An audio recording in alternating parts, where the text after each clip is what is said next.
What's up, y'all? My name is JR, and for those of you who don't already know, I'm a huge movie and TV nerd. If you're new here, I appreciate you taking the time to check out my channel. I hope you'll consider sticking around and joining the film community I'm trying to build here on YouTube. So in today's video, I'm going to be giving my reaction and review of the first and second episodes of the Paramount Plus spy thriller series, Special Ops: Lioness. And just so you guys know, this video will contain some mild spoilers, so if for some reason you haven't gotten around to watching the first 2 episodes of the new season yet, and you don't want to know anything that happens in it, you might want to exit this video now. And with that being said, no more wasting time. Let's get into it.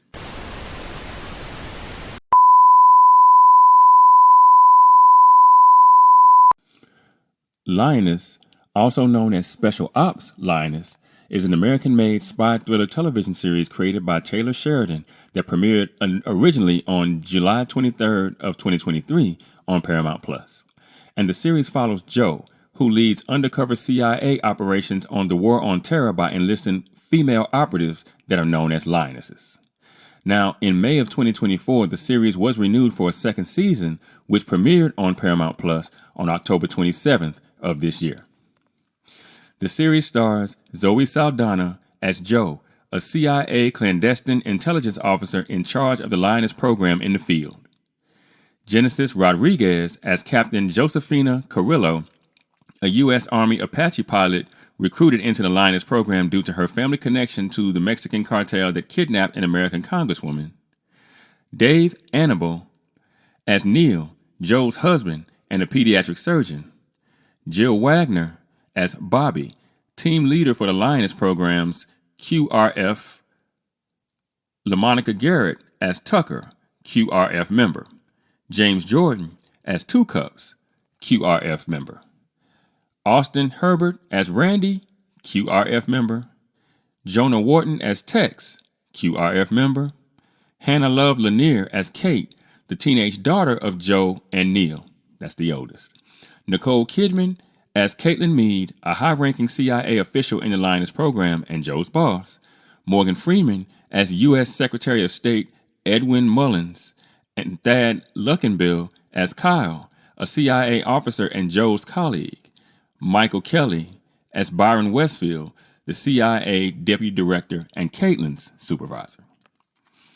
Now, at the time of making this video, the series has a 78% on Rotten Tomatoes with a popcorn meter sitting at 83%. But that is, just the series as a whole. Now, season 2 of the series does not have a Metascore on Metacritic just yet, or a user score due to the limited critic reviews and user ratings. But season 1 of the series has a Metascore of 56 based on only 19 critic reviews with a user score of 4.7, and that's based on only 25 user ratings. So you can see there are not a lot of people that are rating this show, or it's at least taken a long time for enough ratings to come in for them to kind of, get really good scores. So, I assume that will probably change in the next, month or so. We'll have scores on season 2. And finally, the series has a 7.7 out of 10 on IMDb with almost 50,000 ratings. So you see people are rating the show on IMDb. Now, I was introduced to Lioness a few months back when I folded and got Paramount Plus so that I could watch the new season of Mayor of Kingstown. And I binged the season in like a day or two, which, can sometimes change how you feel about a show. Being able to fly right through the episodes versus, waiting each week for the new episodes to drop can absolutely change what you think about a show, right? But overall, I thought the show was pretty good as military spy thrillers go, right? It reminded me a lot of Homeland. But when I heard there was going to be a season 2, I did wonder if they were going to introduce us to a new Lioness or if they would simply continue following the one that we saw last season. I knew that Zoe Saldana would still be the star of the show, kind of like Claire Danes was made the star of Homeland. And after I heard about the casting of Genesis Rodriguez, I knew we would have a new Lioness. But I wondered if the story they would come up with would be better than the one that they had for the old Lioness last season, as it pertains to like character arc and the story involving said character arc. So, episode 1, entitled Beware the Old Soldier, It starts off with pretty high stakes right from the jump, right? In that Congresswoman Hernandez's home in Van Horn, Texas, is stormed by the Los Tigres cartel, and she is taken hostage. Her family killed. Yeah, even a little boy, dog. They gave 0 Fs, if you know what I'm saying. Now, the Congresswoman didn't make it, make them work a little bit to pull it off the caper. I mean, she jumped off the balcony and took off into the brush. But I mean, these guys are professionals, so she was walked down, and she did get caught and taken by the cartel to Ojinaga in Mexico. In response to her pushing legislation to allow U.S. military to be deployed on U.S. soil, which was seen by some as an escalation in the administration's war against illegal immigration along the borders of Texas, New Mexico, Arizona, and California. And that is according to the story. And of course, Jo, who was at home with her family, embracing motherhood, kind of, burning pancakes, eventually hears of the kidnapping on the news at a Waffle Palace, if you can believe that. I mean, I get it. It didn't look like no Waffle Palace, though, but I digress. And, eventually is asked by her superiors to build an asset and assemble a team in 3 weeks in order to cross the border, gather intelligence on the cartel, and ultimately rescue the Congresswoman. Now, the group does get into Mexico with little to no resistance from the Mexican Border Patrol, but shit does go left, as they say, almost immediately after that, when they're set upon by a few dudes in a broke down truck, and they basically have to put them all down, right? And look, once the shooting starts in this thing, it doesn't really stop. They do find and rescue the Congresswoman by about the middle of the episode, but then they have the whole problem of getting back over the border with her in one piece, all without creating a national incident in the process, right? And in the climax of the episode, Taylor Sheridan's character jumps their Suburban into what I assume is the Rio Grande River, and the bandits stand on the banks of the river shooting at the submerged vehicle. That is until U.S. Border Patrol sends in a helicopter to chase the Mexican police and military away from the riverbank, while the Congresswoman and Joe's team is rescued by boat. So look, this episode started off with a bang, and I gotta say, it was pretty much pedal to the metal, both literally and figuratively, for the rest of the way, which I found to be pretty exciting. You know what I'm saying? The first episode flew by, right? Now a lot of people got shot in this one. I mean, a lot. But that's what shows like this are about, right? Attempting to give you the most bang for your buck, so to speak. And so it was pretty much what I expected when it came to that aspect. I was not expecting the action to ramp up and ramp up and ramp up and ramp up the way that it did. You kind of get some action, then a lull, then some action, then a lull. But this one, the action in this particular episode, it escalated all the way through the episode, all the way to the end. It kind of felt like a short film. You know what I mean? Now, I loved, Taylor Sheridan popping up in this episode as a character because I think he does an amazing job acting in things that he's written. And, he's also directing, and it makes sense that this would be the case because, he knows what he wants to see, and he can just do it. So there's that. Now, overall, I'd give episode 1 an 80% or an 8.0 if you're thinking IMDb score. I thought this episode was a great start to what I expect to be a pretty bang-up season, featuring Genesis Rodriguez as the new Lioness, who we don't get to meet in this episode. I'm not really too upset about that, because you kind of figure, okay, this is kind of setting up the setup. And, you expect to meet her next episode. Now, speaking of next episode, episode 2, entitled I Love My Country, starts in the immediate aftermath of the mission to rescue the Congresswoman, with a briefing at Special Command wherein they offer suggestions for Joe's new asset for what's going to be a joint mission. Now, Joe whips her meat out and plops it down on the desk, basically telling everybody in the room that Lioness is her program and that she runs it. It was, it was a lot, right? It was a girl boss moment, but I was here for it. I'm like, okay, I like it, And then once they get outside the room, Joe and Caitlin Meade talk about the way forward, and Joe asks for 3 days to kind of decompress and to prepare, which she's granted. So Joe gets to spend a few days at home with her husband and kids, and she seems kind of paranoid that her family could potentially be at risk, and I get that after the Congresswoman's family basically got in the first episode, right? They went zero dark, no stars, just everybody can get it, bro. And so, she and her oldest daughter end up having a poignant conversation about the danger involved in her job because her daughter brings up, hey, Mom, I literally saw you on the news. And this is interesting because I think, what they're showing you is that, because they're operating on U.S. soil, that these stories are going to be coming out on the news, whereas her kids didn't have to worry about seeing her on the news last season because she was abroad. And so, by her daughter going, hey, I saw you on the news, I think it ratchets up her oldest daughter's level of concern about her mother's safety in doing the job that she's doing. And in fact, she says, all the jobs in the world, why this one? And she had a pretty patriotic answer. And I really, really liked it, and she was like, basically, I do this so you don't have to learn how to speak Chinese. And I like, that's kind of a mic drop moment, right? I don't know if her daughter's old enough to understand what she means by that, but, I do. And, then to double down, on the situation with her oldest daughter walks into the bedroom and catches Joe and her husband, having sex. And then an awkward conversation has to be had about that, right?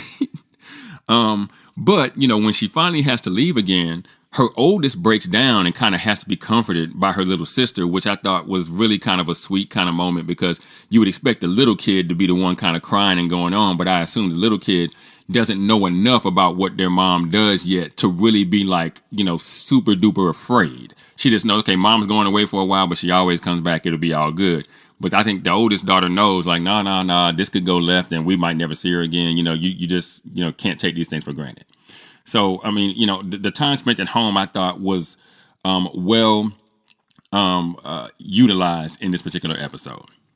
So from there, Joe and Caitlin then arrive at Fort Bliss, and we're introduced to Joe's team, or reintroduced if you watched this show last season. It's a lot of the same people.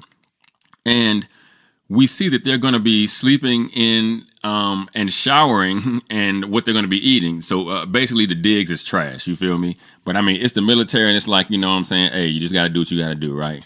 But then Kyle, my man Kyle, who Joe kind of has issues with because she felt like he went cowboy last episode with kind of no plan and they just kind of had to wing it. And a person actually died. And so Joe's still kind of, shitting with him. But he briefs the group on the Mexican cartels and their spheres of control, along with the fact that Mexico sells black market oil to China, which could be important as the story moves on because they've mentioned that now in both episode 1 and 2 of this new season. He also mentions that the Los Tigres cartel has the tightest relationship with the Chinese due to their proximity to the oil pipelines in Mexico. And he shares intel with them on the leader of the cartel, Alvaro Carrillo, and that he has a niece, Josefina Carrillo, who just so happens to fly Apaches for the 1st Cavalry in the U.S. Army and has done 4 tours in Afghanistan. And Kyle basically says to Joe that this is who she should choose as her next asset, which makes this season of the show so much more interesting, if you ask me. That right there, that one plot point makes this show so much more interesting for me, personally. Now, at that point, Joe and Caitlin inform the team of the specifics of the mission, and they all seem skeptical, but Caitlin reminds them that, they don't need their opinions on the matter, and the team basically just shuts up, right? Caitlin calls Byron, her boss, to ask if they can do it, and he tells her that he'll ask, but that they need to meet the target and make sure that she's in. So, I suppose that means Joe is off to Iraq, where Josefina is currently deployed. Now, Byron goes in with Caitlin to the White House for a meeting with the Secretary of State, and he sells them on their plan to fabricate the court-martial of Captain Carrillo and put her through the Lioness training program in the hopes that they can get her in close with her uncle and both find and take out the target of their mission, a Chinese agent with the Ministry of State Security who is thought to be pulling the strings in Mexico and who is suspected of having ordered the kidnap of Congresswoman Hernandez in the first place, right? After the pair is excused from the room so the higher-ups can talk, they are invited back in and told to go ahead and execute the mission. So from there, we go to northern Iraq, and Joe gets the call from Caitlin greenlighting the mission as the team travels to base on a dusty road. And, she's kind of complaining like, hey, can you see where you're going? And the dude that's driving is like, I'm following the dust. And she's, like, well, what if there's something in the road? He's like, well, what would be in the road? And then, of course, boom, they run over a landmine en route. And some members of the team are injured and a member of the team is actually killed. But they exit the vehicle while being fired upon by insurgents. And I mean all the insurgents, bruh. It's like 100 of them. And the group tries to make a stand against the mob, and as that's happening, an Apache helicopter swoops in and saves the day. Wink, wink, we know who this is, right? And from there, the group arrives at Sykes' forward operating base as the Apache who saved their lives lands nearby. And Carrillo exits the chopper and, she aggressively approaches Joe, and the pair have a pretty tense introduction that actually ends in a short fight. Lots of yelling. Look, Joe kind of like gave her a 2-piece, and I was like, I feel like she would eat that because she looks like she's maybe about 20 pounds heavier than Zoe Saldana. So, I mean, I don't know, but all right, And then Joe curses out the battalion commander and then commandeers his office before turning to Captain Carrillo and like, now be in my office in 10 minutes, right? Now, inside the office, Joe and Captain Carrillo talk briefly about her family, wherein she tells her that she's never met her uncle and that she doesn't speak Spanish. Now, Joe is like, a bullshit, right? And now Captain Carrillo claims she doesn't know how much money her father makes as an immigration attorney. But, Joe asks her, well, I mean, look at your house, right? I mean, he's not broke, right? So then Joe then asks Captain Carrillo if she loves her country. Now, she answers yes in a roundabout way, like, oh, you seen my file, I love my country, or I've been on 4 tours, so I love my country, or I've proven it, but she doesn't say yes. She basically says everything except yes. And then she asks, lady, what do you want from me? Like, who are you? Joe explains that she's with the CIA and that she's been tasked to find the men who kidnapped the Congresswoman. She then asks Captain Carrillo if she's heard of the Lioness program. Then she asks again if she loves her country, like 4 or 5 times. And after a lot of teeth pulling and even some tears, Captain Carrillo finally just says yes. Now, this episode was a little more exposition, less shooting. But there was still a pretty tense shootout near the end there. And I was here for it, you know what I'm saying? But this was the finish to set up the rest of the season. Again, the writing was crisp, and the story had a nice flow. Which is important to a procedural like this one. And, again, Taylor Sheridan wrote this script. He directed this episode. And so I always tell people, Taylor Sheridan, if he writes it and he directs it, it's going to be bomb. You can pretty much bet on that. There ain't a whole lot of sure things in Hollywood, but this is one. Taylor Sheridan is a writer, executive producer, a writer, and a director for a show on Paramount. It's going to be straight. You know what I'm saying? It's going to be straight. Look, this definitely sets up a season that I'm very, very interested in seeing through to the end. Now, overall, I give episode 2 a 75%, or a 7.5 if you're thinking IMDb score, but I'm only giving this episode a lower mark than the first one because there wasn't as much action or suspense in this one. But the writing, directing, and the acting was still pretty stellar, right? I really don't have a whole lot of complaints, right? I didn't love how some of the lines came out during the fight between Joe and Captain Carrillo. But that's small stuff. That's really, really, really, really tiny stuff. That's like nitpicky kind of stuff. I do, however, love the choice of Genesis Rodriguez for the role of Captain Carrillo, even more so after seeing her scenes in this particular episode, and I'm thoroughly looking forward to watching her performance throughout the season. Now look, this story is going to be so much better than the story from last season in my mind, primarily because of the new Lioness's relation to the secondary target of the mission. The fact that she'll have to confront and maybe even destroy the lives of her relatives in order to complete this mission certainly raises the stakes and will make her prove indeed that she loves America above anything else. And because she's already military, unlike the Lioness last season, and seems to have at least heard of the Lioness program, unlike last season's Lioness, and the fact that she seemed really hesitant, she even says, I know a few women that have gone into the Lioness program, but I've never met one who came out, right? And, it got to the point where you could tell she almost felt like she was being forced into the program at the point of tears. And it's really powerful because when you see her first get off that chopper and she's got a whole lot of, what the fuck, like she's a pretty badass chick, clearly. And now to watch her sit at this desk and start crying, you kind of go, man, this is about to be tense. And it does seem that she takes great pride in serving in the military and in her military career. And knowing that her military career is basically going to be over the moment she is publicly court-martialed, it doesn't matter if the court-martial's fake, right? Her military career is going to be cooked.